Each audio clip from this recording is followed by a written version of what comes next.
Welcome back everyone. This is a new fanfiction I'll be doing here on my channel. What if I was reborn into the world of One Piece but became a spy for the world government?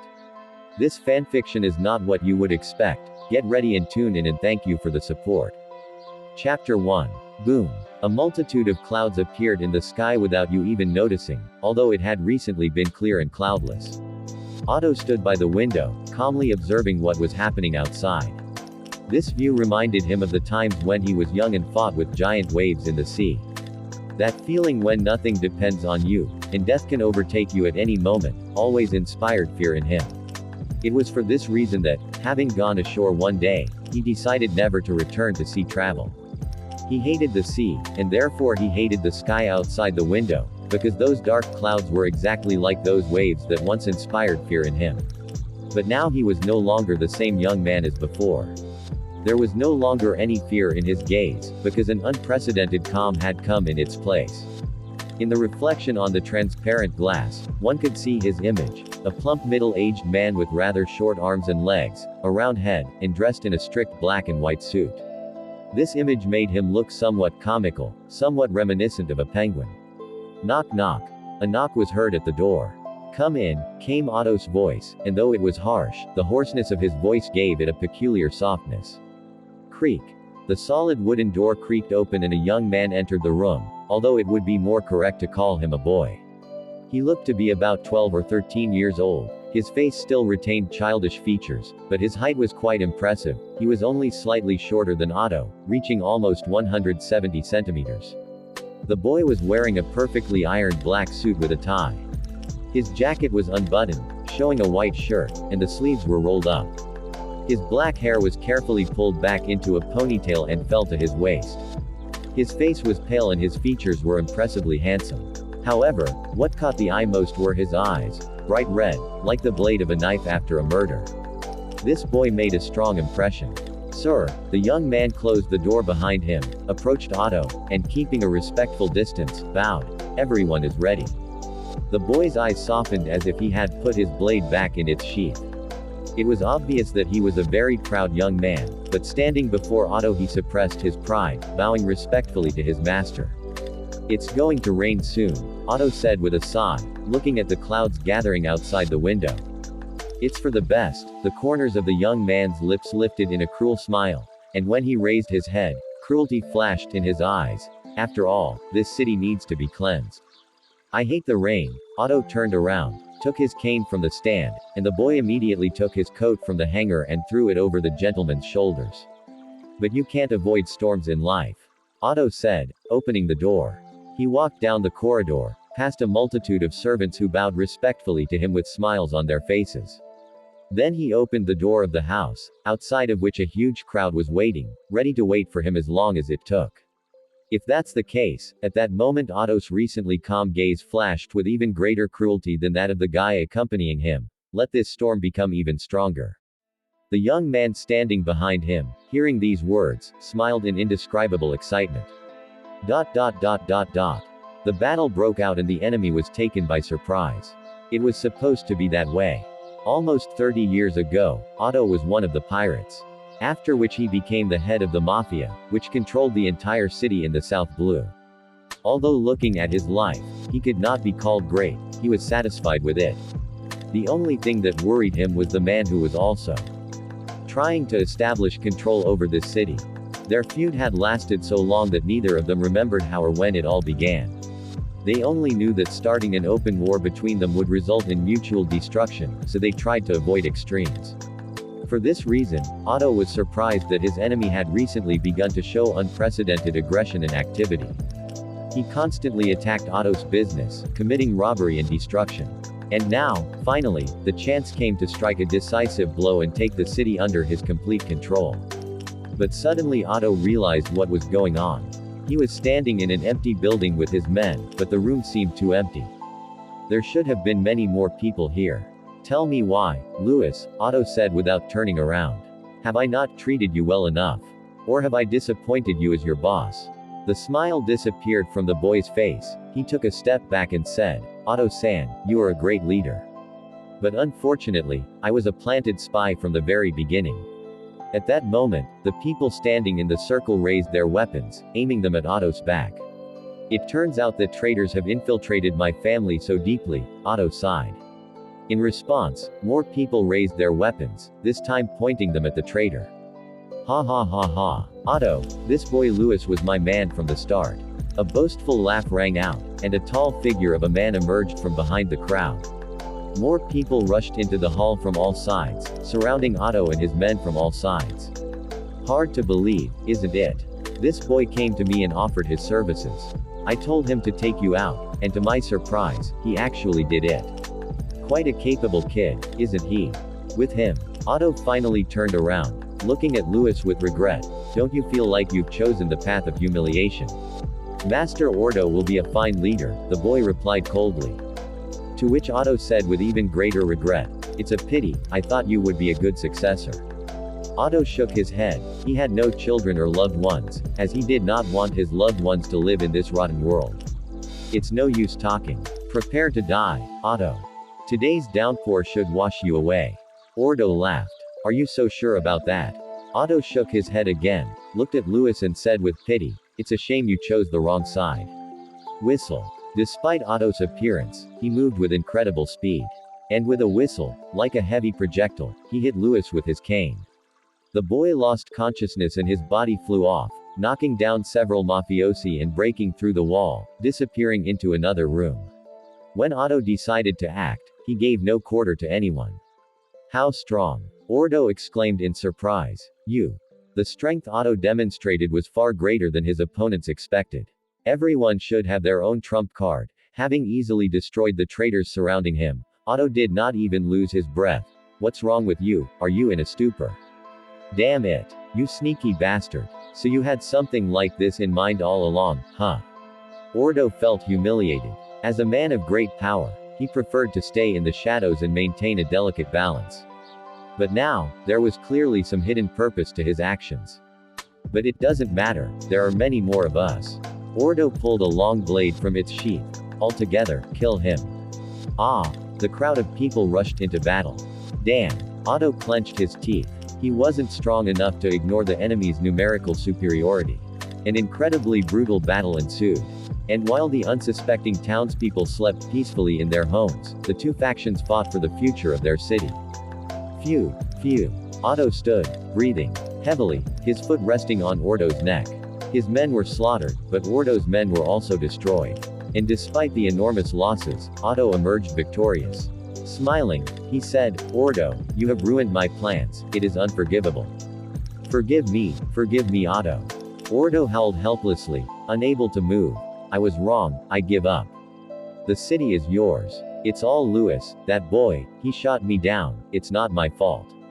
What are you talking about, Ordo? Otto smiled softly, you should learn to take responsibility for your actions. KRR. He pressed hard on Ordo's neck, breaking his spine. Otto scratched his head in irritation and wiped the blood from his hands. Even for him, this battle had been hard. Now I don't have enough people. And even if I capture the Ordo territory, it will be difficult to subjugate it. Otto thought about what he should do next. Will I be able to complete everything before the appointed time? Otto-san, if I were you, I wouldn't rush to think about it. A shadow suddenly flashed behind Otto, and a powerful fist fell on his back. What? Otto turned around sharply, but it was too late. He only heard a whistle, which told him that his opponent was incredibly strong, and the only thing he could do was to put out his cane to defend himself. TRRRR. But it didn't help. The cane split into two pieces, and a sharp pain pierced Otto's back. Bones cracked, and his body flew to the side. Louis, you little bastard. Otto struggled to get up from the ground, barely believing his eyes. Standing in front of him was that same boy Louis, whom he had hit earlier, thereby throwing out of the room. You want to avenge Ordo? Otto gritted his teeth. What was it about him that attracted you? No, don't get me wrong, Otto-san. My target from the very beginning was you. Louis brushed the dust off his clothes. Despite being thrown back earlier, he was completely unharmed. He then adjusted his tie and continued, your power and influence are too great for me to take you down alone. That's why I needed Ordo as external support. Who the hell are you? Otto suddenly rushed forward, and despite his severe injuries, he tried to strike with his fist with incredible force. Tekai. Louis didn't dodge, but a smile appeared on his face. Boom. A crushing sound was heard. What? Otto couldn't believe his eyes. His blow didn't cause any harm to the boy. Who the hell are you? Tekai. Louis clenched his right fist, and from the side it seemed like his hand turned into steel. He struck Otto in the chest with terrifying force. Krr. The sound of breaking bones echoed throughout the room. Otto flew to the side, hit the ground, and blood spurted from his mouth. It looks like you're seriously injured, Otto-san. Louis was in no hurry. He calmly walked up to Otto, who was lying on the ground, and chuckled. Normally, I wouldn't dare take your blow even with Tekai. But I was lucky. Cough. Blood gushed from Otto's mouth. He could barely move, let alone get up. Who are you? Who are you? I told you. Louis picked up the pistol from the ground, slowly inserted a round into the clip and spun the weapon in his hand. Then, pointing the barrel at Otto's head, he said with a cold smile, I'm a spy. Bach. Asterisk. The age of 12 is like an unblown flower, especially in this troubled sea. Under normal circumstances, a child of that age should enjoy a carefree childhood in the arms of his parents. However, where there is a norm, there are deviations. And Louis was one of those deviations. He was only 12, but in 2 months he had pulled off something incredible. He had destroyed 2 of the city's largest criminal organizations almost unnoticed. And 2 powerful leaders who had recently kept the entire city in fear were now lying lifeless on the floor. Feeling proud of himself, Louis walked back home with a light step. He packed his things, burned all evidence that could give away his identity, and with a backpack on his back, he headed to his favorite restaurant, where he planned to spend his last evening in this city. Oh, Louis, is it the same as usual today? The owner of the establishment asked, meeting him at the entrance. Yes, everything is the same, Louis replied. Although he had not been in the city for very long, he liked the taste of the local cuisine and became a regular customer, having managed to establish friendly relations with the owner of the restaurant. He enjoyed his last meal in this place while chaos reigned in the streets. Seeing men in black suits running through the streets, chasing each other, the owner closed the doors of the restaurant in the hope that they would not break in. After all, it was clear that the inevitable massacre would soon begin. Many people left without a leader, like cornered animals, would rush at each other in a furious fight, striving to avenge their boss. Revenge. Merciless and inexorable. Thank you for dinner, Louis said with a smile, wiping his mouth with a napkin, and saying goodbye to the owner, he went out into the street. Where life had once been in full swing, now there was silence. Several bodies lay on the pavement, and their blood flowed down the stone slabs. Louis shook his head and turned into a narrow alley. He took a running start, deftly pushed off the wall, jumped onto the roof of a house, and soon found himself outside the city. Hey, Louis. You were dragging yourself along like a turtle. I thought you were dead. As soon as Louis approached the shore, a loud voice was heard. On the coast in the shadow of the night stood a ship, unlit by a single lamp, like a giant hidden against the dark sky. Before Louis could get closer, he heard the cries of one of the crew members. Without answering the cries, Louis suddenly accelerated. His figure, like a shadow, rushed through the darkness, jumping over sharp rocks and obstacles. He was as agile as a cat, and soon found himself under the side of the ship. Where, easily overcoming several obstacles, he climbed onto the deck. And who would have thought that coward Dylan would return before me? He chuckled, throwing his backpack towards the guy standing opposite him. Did you run away from the battlefield? Hey, who are you calling a coward? I did all the work perfectly, even faster than you. A guy of about 15 or 16, a few centimeters taller than Louis and with a more powerful build, caught the thrown backpack and threw it over his shoulder. He had a nice face, but a broad chest and strong shoulders. And with a defiant grin he sarcastically shouted, "Ha, Louis, 2 months of running errands for the big shots, how do you like that? I hear some of them have very specific inclinations, ha ha." His gaze was repulsive. It had to be admitted that despite his 12 years of youth, Louis had handsome features, which could well be to the taste of some individuals. I never thought you could be so disgusting, Louis replied coldly, jumping onto the deck and turning away. Wait, can I hit him? Of course, replied a voice from the opposite side. At the other end of the ship sat a young man of about 17 or 18, with golden hair that shone in the moonlight. The boy was no less handsome than Louis, and had a tall, slender body, with a bright smile on his face. To be honest, Dylan is incredibly annoying. You might as well teach him a lesson for me, he said, laughing heartily. Hey, Wade. Dylan shouted in anger, are you on his side too? Ha ha ha, okay, Louis, how's the task going? Wade asked, walking closer to Louis. It's done, Louis replied, Otto is dead, and I've also taken out the other ringleader. As a result, the city is in complete anarchy. Excellent, Wade nodded, so Dylan eliminated the minister, I dealt with the general, and you killed Otto. The rebellion was crushed before it even began. Mission accomplished. Ha ha ha, that means we've passed the final exam, right? Dylan said with a goofy smile, we can go back. Yes, Louis nodded, relaxing a little. Now we will officially join, he began, the ranks of the CP, right? Louis and his companions, Dylan and Wade, were not members of any mafia group or anything like that. All three belonged to one of the world government's spy units, known as CP, specifically the Southern Training Camp. They had recently completed a year of training and were given their first mission, to suppress a rebellion in one of the kingdoms. The king of this state was in a panic when he discovered that his power had weakened and foreign forces had permeated the entire country. He turned to the world government for help, and the task of suppressing the rebellion was handed over to the CP agents. In fact, it was one of the most difficult final exams, because all three key figures of the rebellion were extremely dangerous opponents. Even the weakest of them, the minister, was a major figure in the country's politics and was always protected by at least 20 guards. The main conspirator, the general, before changing his name and taking a post in the army, was a pirate with a reward of 100 million and possessed incredible strength. Louis's mission was to eliminate Otto, one of two underworld bosses who controlled the country's most important port.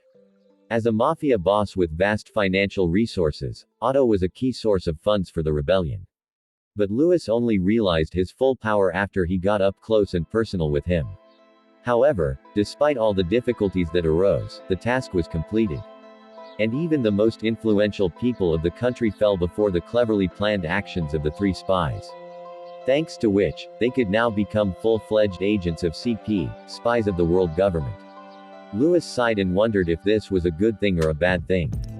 He knew a lot about CP.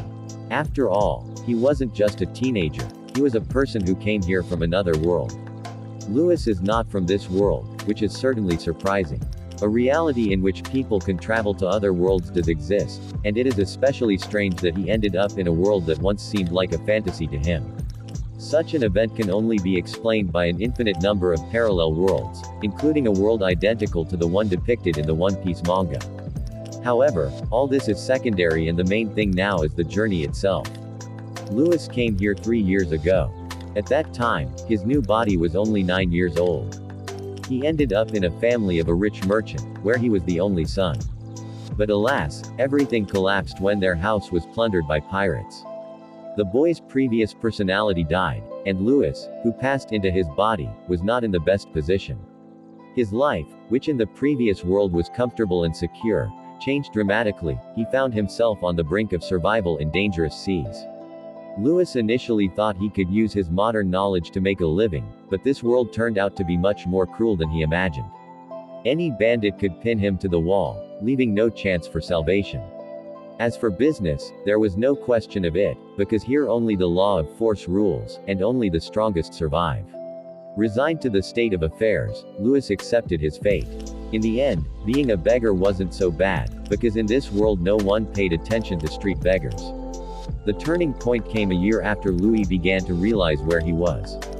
After learning about the great pirate captains, he realized that this was the grand line and realized that his path to freedom was through gaining power. So, by starting to train, he gradually began to change his destiny. And so, fate brought him together with Wade and Dylan. These two were the first good thing that happened to him in this world. Wade was 5 years older and Dylan was 3. Both were orphans, like Louis, who were forced to fight for a living in the city, not wanting to stay at the bottom all their lives. Like Louis, they were training, and one day their paths crossed. And although at first they were just acquaintances, they later became great friends. Living alone was difficult, but when there were 3 of them, life gradually began to improve. Especially with Wade, who, being older, was physically stronger than many adults. Gradually, their life became more stable. But everything changed when they attracted the attention of CP agents. They were not asked whether they wanted it or not. They were taken to a training camp to prepare spies. Where their new life began, full of training, physical training, hand-to-hand combat, language learning, etiquette, history, mathematics, geography, intelligence, espionage and much more. However, for Lewis, the most important goal was to master the Rokushiki techniques that could transform him from an ordinary person into a true killing machine. Unfortunately, their camp was training ordinary spies, and training in Rokushiki techniques was available only to the best of the best. But despite his age, thanks to persistent training and a little secret, Lewis was able to stand out, and even mastered one of the Rokushiki styles, Tekai, capable of protecting him from any blows. After the training was over, the final exam began, on the successful completion of which their lives depended. Failure meant death, and there was no chance of escape. The control was too strict, especially with the presence of Vibra cards that allowed tracking the location of all candidates. Their mission was to complete the task in 3 months. The South Blue was huge, and even traveling there and back would take a long time, let alone completing the task.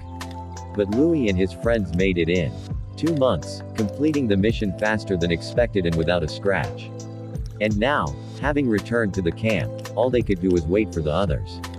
Some of the participants had not yet returned, and many would never return, only death awaited them. Of all those who began this task, only a third were able to complete it successfully. On the day of the final exam, Louis, Wade, and Dylan gathered at the docks. There were many silent people watching the approaching ships, hoping for luck. One of the ships managed to reach the docks in time, and several exhausted boys disembarked, happy to have been saved. The other ships arrived much later, and only the bodies of the losers were thrown off. The exam is over.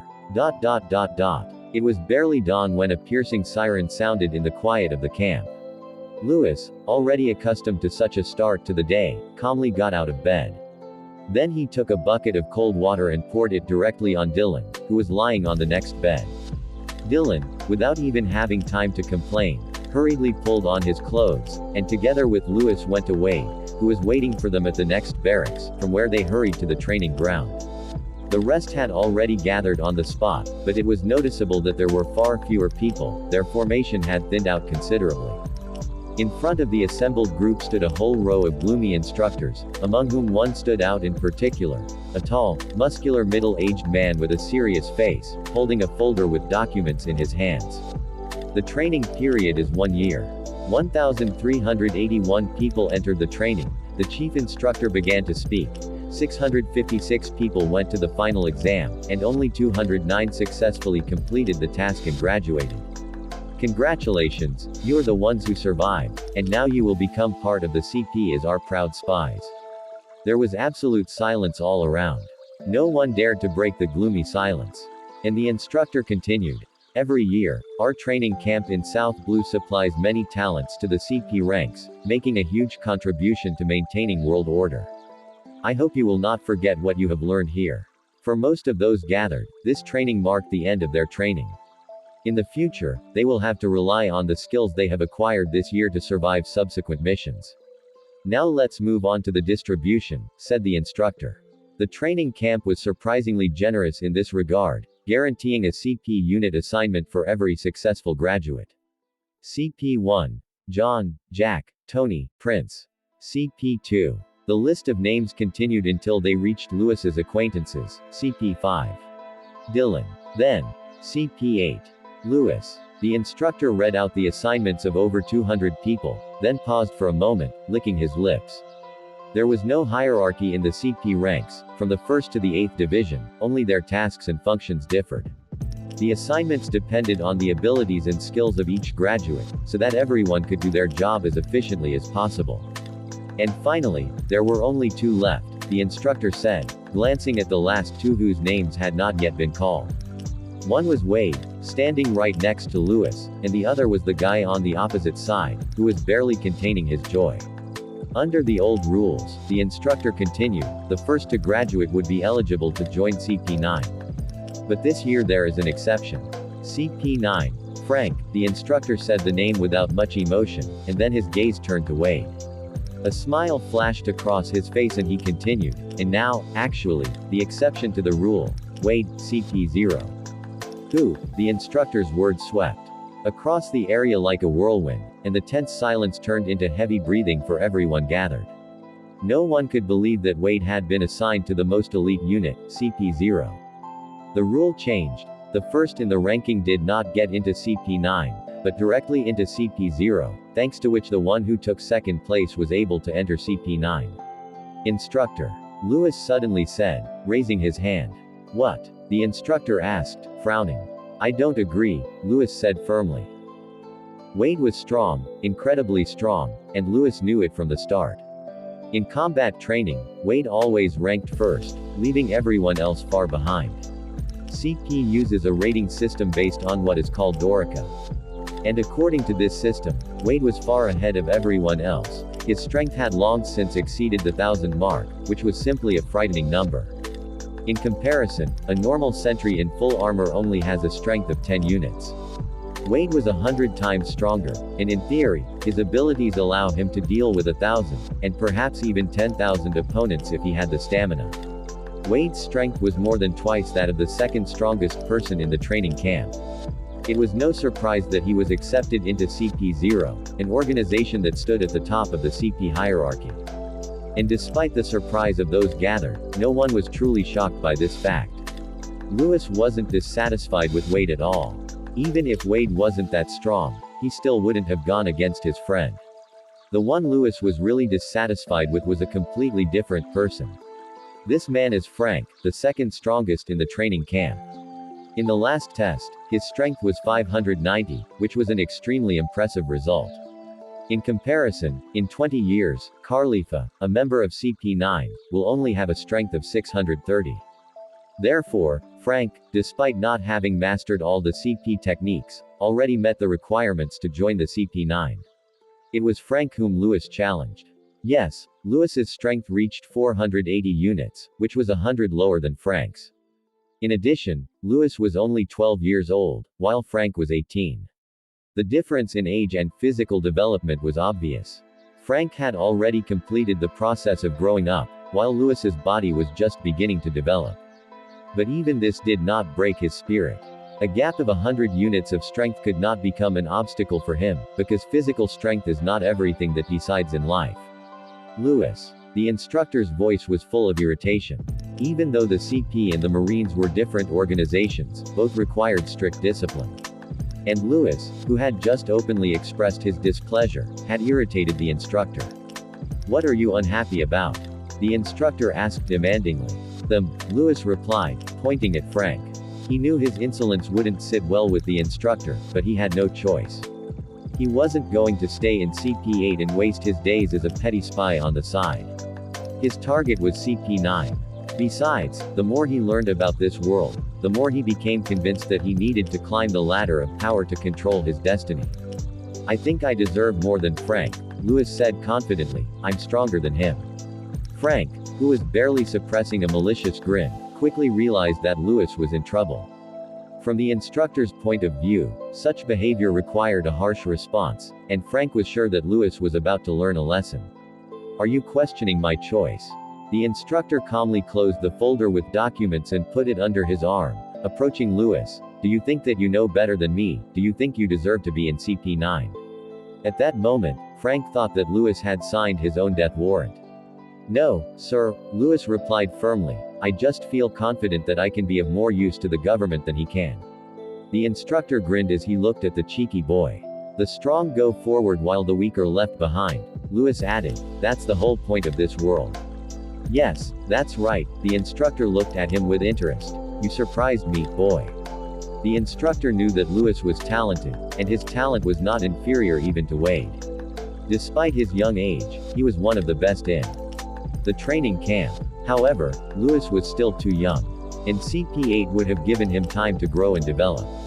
But now the instructor saw that Lewis was too ambitious and wanted to get everything at once. I want to challenge him. Lewis said loudly, pointing at Frank.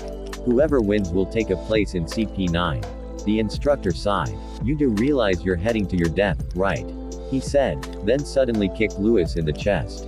The blow was so powerful that Lewis felt like he had been hit by a train. He was thrown back several meters like a doll, before he even had time to realize what had happened. As the head of the South Blue training camp, their instructor had tremendous strength. Huh. The instructor looked slightly surprised, and then his lips curved into a smile. That's interesting. Instructor. At that moment, Dylan almost ran forward, but he was stopped by Wade's hand, who was standing next to him and holding him by the shoulder. Dylan turned his head, looking at his friend. Take your time, Wade said calmly, a smile on his face. It hurts. Lewis left deep furrows in the ground, but despite this, he still stood in place, although his chest was simply burning with pain. It was thanks to the Tekai technique that he was able to withstand the instructor's blow, and this attack was unable to penetrate his defense. Are you giving up now? The instructor asked with a grin. No, Lewis answered loudly, straightening his shoulders and standing up straight. Frank, who was standing nearby, almost laughed at this answer, thinking, this guy seems to be looking for death. He already got it, and still refuses to back down. Really? The instructor's gaze expressed his arrogance. And what do you want to do? I want to challenge Frank. Lewis answered bluntly, the winner will take a place in CP9, and the loser will step back. Lewis. Frank growled, his voice full of anger. Now he didn't want to laugh. Lewis, with his measly 500 units of strength, this 12-year-old boy, dared to challenge him. Frank felt humiliated, as if looking at Wade, who was his superior in everything, was not enough. And now Lewis showed that he didn't consider him worthy either. Ho ho, said the instructor, your courage is impressive. Well, let's end this graduation day with something interesting. He then turned to Frank, this boy thinks you're not worthy of being in CP9. Will you accept his challenge? With pleasure, Frank grinned, showing 2 rows of snow-white teeth.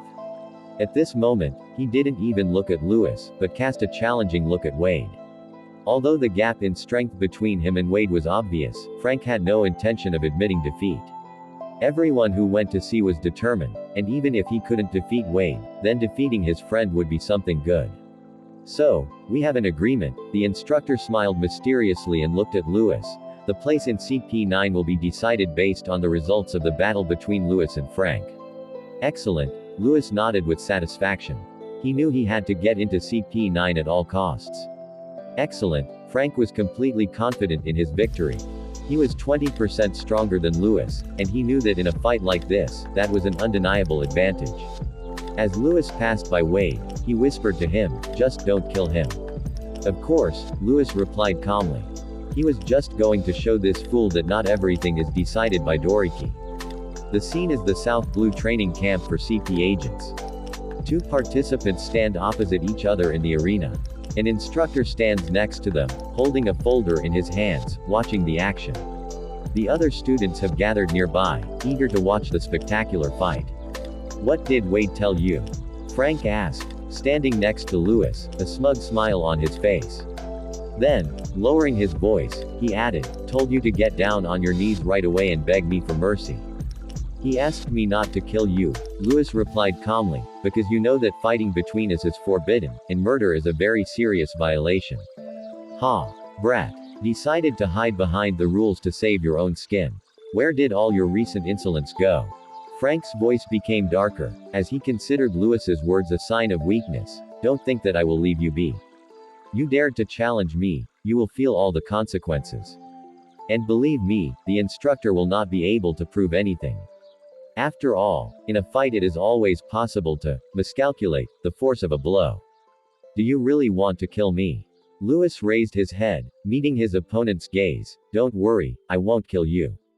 Just like Wade asked, I'll let you live. You jerk. Frank finally realized that Lewis wasn't joking. You really are like that bastard Wade. I wonder if you have the strength to ignore everyone around you, just like he does. It will be quite enough for you, Lewis said calmly, smiling. Frank laughed with rage. Excellent, very good. Have you finished your conversations? If so, let's begin, the instructor said indifferently. We can begin, Lewis nodded. I've been waiting for this for a long time, Frank said, cracking his fingers in earnest. He knew full well that personal fights were prohibited by CP rules. Which meant that if he got rid of Lewis right here, Wade wouldn't be able to take revenge on him. Well then, said the instructor, looking at both of them, let's begin. Rankyaku. Frank shouted. Without missing a beat, he jumped into the air. His foot flashed ghostly, creating a powerful airstrike aimed straight at Lewis. As the second strongest student in the camp, Frank, despite his mediocrity in Lewis's eyes, was very strong. In the future, when Lewis was older, such opponents would not be able to cause him any problems, but for now, Frank was one of the best students. Although not perfect, he had mastered some of the Rokushiki techniques, choosing to attack with one of two fighting techniques, Rankyaku, a technique that allows for long-range strikes.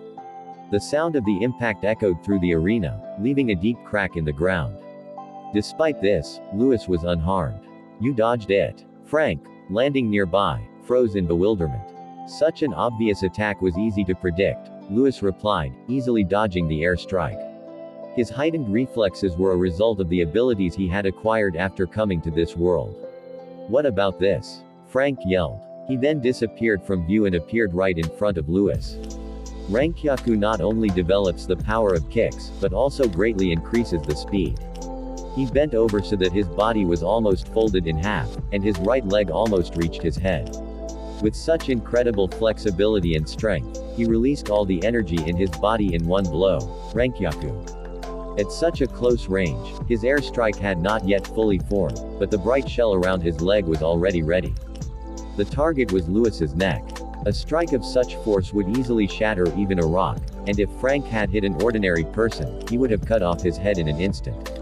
As he had said before, he really intended to kill Lewis by miscalculating his strength.